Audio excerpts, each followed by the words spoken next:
Nicki Minaj et son mari risquent d'avoir de gros problèmes. Je vais tout vous expliquer dans cette vidéo. La deuxième news sera sur Nas. Sans plus tarder, let's go pour les news. Yo, si tu veux avoir le cou complètement gelé, avoir une chaîne ou un bracelet au poignet, il y a le site We Are Chain Nation. Dépêche-toi, il y a la nouvelle collection si briller est ta seule obsession. Et en plus de ça, j'ai un code promo pour vous les gars de 30%. Regarde-moi cette belle chaîne. Tu fais commander, tu fais saisir le code promo et voilà, t'as ta petite réduc. Tu pourras tranquillement flex. En 1994, Kenneth Petty, l'actuel mari de Nicki Minaj, a plaidé coupable de tentative de... Voilà, vous avez compris. Au premier degré, après qu'une femme qui s'appelle Jennifer, elle a accusé Kenneth Petty de l'avoir forcé à entrer dans sa chambre et d'avoir introduit son... Voilà, dans son...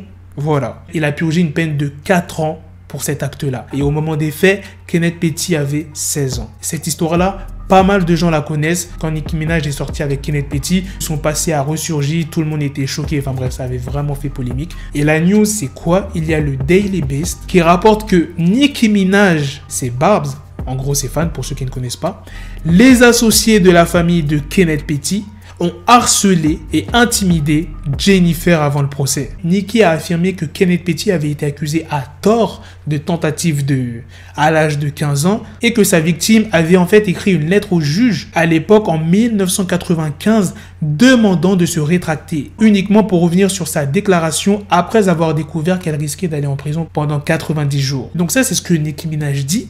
Mais du côté de Jennifer, la victime, elle affirme que elle et Kenneth Petty avaient tous deux 16 ans au moment de l'agression qu'elle a immédiatement signalée. Elle affirme n'avoir jamais soumis de lettre de rétractation, mais prétend que des associés de Nicki et Kenneth ont passé des mois l'année dernière à l'harceler pour qu'elle le fasse, allant jusqu'à lui offrir des centaines de milliers de dollars en leur nom. Jennifer a même affirmé qu'elle a parlé avec Nicki Minaj. Elle a même dit avoir été forcée de déménager 3 fois en 2020 à cause de la pression qu'elle recevait. Et écoutez bien la fin de la news les gars. Jennifer a également dit qu'elle était en contact avec les US Marshals qui lui ont récemment dit qu'une enquête sur les Petty était en cours et qu'ils avaient trouvé des preuves. Les autorités ont qualifié l'enquête de cas hautement prioritaire. Quand ils disent les Petty, c'est pas seulement Kenneth Petty les gars, c'est aussi Nicki. Ça veut dire que les deux risquent d'avoir de graves problèmes judiciaires. Et en plus, je tiens à le rappeler, ça fait pas très longtemps qu'ils sont parents, c'était fin 2020, et là regardez ce qui leur tombe dessus. Ça va être chaud. Maintenant, passons à la deuxième news sur Nas qui a parlé de la jeune génération. C'est lors d'une interview qu'il s'est exprimé. Il dit « J'apprécie les rappeurs actuels, mais aucun de leurs sons ne me tient éveillé la nuit. J'entends une nouvelle chanson de rap et je trouve que c'est bon, mais je ne l'écoute pas la semaine suivante. Nous étions heureux de voir ce jeune roi apparaître. Il était une bouffée d'air frais. » Quand il parle de roi, il parle de Pop Smoke. Attention, Nas ne dit pas qu'il n'aime pas la nouvelle génération. Au contraire, il aime bien, mais ça n'a pas beaucoup de poids dans l'histoire du rap. D'ailleurs, il a déjà collaboré avec la nouvelle génération. Par exemple, Don Toliver, Lil Durk. Enfin bref, il a fait quand même pas mal d'artistes. Et c'est vrai, je suis d'accord avec lui, Pop Smoke. Je dirais pas que ça a changé le rap, mais ça a mis un peu d'air frais, tu vois, parce que c'était tout le temps la même chose. La trappe, de la trappe, de la trappe. Là, Pop Smoke, il a mis la lumière sur la drill. Là, vous allez me dire, ouais, mais il y avait déjà la drill en 2014, et toi avec Chef Keef, Fredo Santana. Oui, c'est vrai, il a amené ça différemment. Et regardez maintenant, tout le monde se met à faire de la drill. Que ça soit en France, bon en France c'est pas vraiment de la drill pour moi.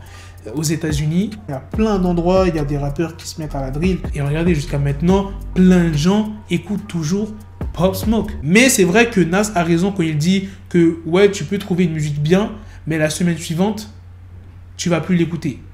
Ça, c'est pas à cause des artistes, ça c'est parce que il y a trop de morceaux qui sortent, tu vois. Genre, il y a vraiment trop... À l'ancienne, les artistes n'envoyaient pas les morceaux. Il n'y avait pas Internet, il n'y avait pas Spotify, Apple Music. Les rappeurs prenaient vraiment leur temps pour sortir des morceaux, des albums. Tu as énormément de rappeurs. Ils essayent de sortir des morceaux vraiment limite toutes les semaines. C'est pour ça moi j'écoute pas les nouveaux morceaux. Parce que si à chaque fois tu veux écouter les nouveaux morceaux, bah les vrais bons morceaux, bah tu vas les oublier. C'est pour ça moi je préfère prendre mon temps. Et c'est vrai qu'à l'ancienne, c'était chaud bordel. Les bails de promotion, quand les albums sortaient, les bifs. Tu vois, il n'y avait pas ce délire d'Internet. Délire d'Internet, ça s'insulte, ça fait des trucs bizarres pour avoir du buzz. Genre, je sais pas comment vous expliquer. Mais les albums à l'ancienne, je sais pas, il y avait plus d'impact quand ça sortait que maintenant. Là, maintenant, les gens, ils font de la promotion sur Internet, ils font des trucs de ouf pour avoir le buzz.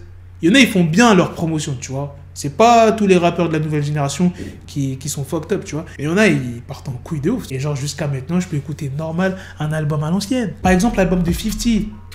Merde, quel classique, tu peux le réécouter, il est indémodable. Get Rich or Die Trying.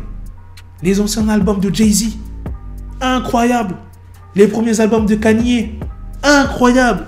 Là, tu vois, les albums de maintenant, j'écoute, mais voilà, sans plus. Les albums de Jay-Z, 50, Nas par exemple, Illmatic. Cet album-là, putain gros, c'est incroyable. Enfin bref, je vais m'arrêter là parce que là, je parle trop. Vous savez ce que j'en pense. Je suis d'accord avec Nas. La nouvelle génération, c'est bien, mais t'as plus trop le temps de savourer parce qu'il y a trop de morceaux, il y a trop d'artistes. Sur ce, on se donne rendez-vous très prochainement pour d'autres vidéos news. Prenez soin de vous, la famille. Peace. Got the bezel, had to switch my schedule on my dick, she Lego, never Lego. Her stuck up on me, so I call it Velcro. Till I need my dinero pendejo. Hit my metro if it's about the peso, like it's Go Diego, make it right on schedule. Got the pistol on me with the dick extendo, bitches in the back just like a fucking echo. Hey, that bitch told me you got pencil dick. She grip on my dick like a selfie stick. I got a big gun, I need help with it. To wet your babe up, Michael fell with it.